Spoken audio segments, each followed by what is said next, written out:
We all want to go to Jantar Mantar or Indira Park or some other place and shout, no, this fellow is bad, they're all bad, hang them, kill them, do this stuff. But we don't understand what is the reason why things are bad. And you are in the field of education. It is about understanding the processes. You all remember Archimedes? You've forgotten because now it's no longer relevant. Archimedes was asked by somebody during his time. He was the greatest mathematician and physicist of his age. He was asked by somebody. He said, Master, you are such a great mathematician and physicist.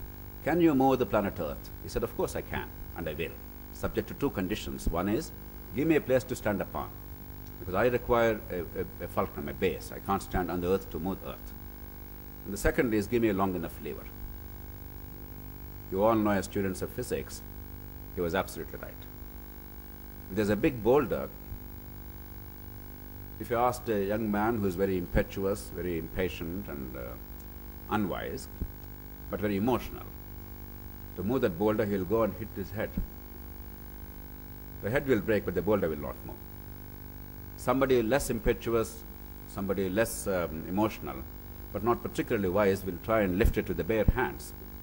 The limbs will ache, he'll perspire, he'll exhaust himself, he'll collapse, but the boulder will not move.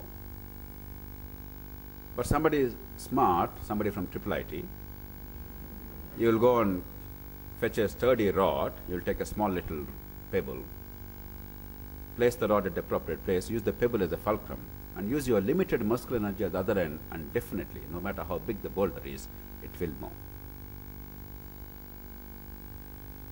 That is the principle of levers, right? That's what education is about.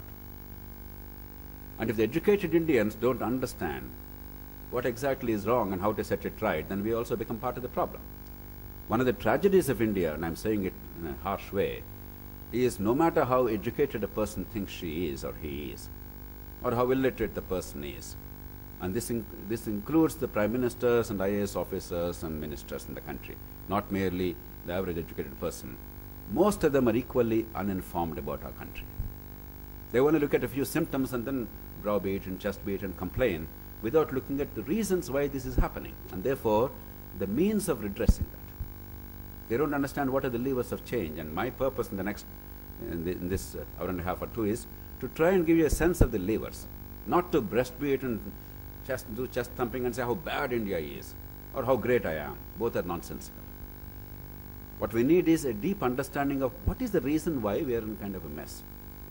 There are some things we've done well, some things we've done badly. Now, how do you now minimize the bad things and how do you maximize the good things? It is a science. It is about logic. It's about understanding what is. And then we can be part of a solution.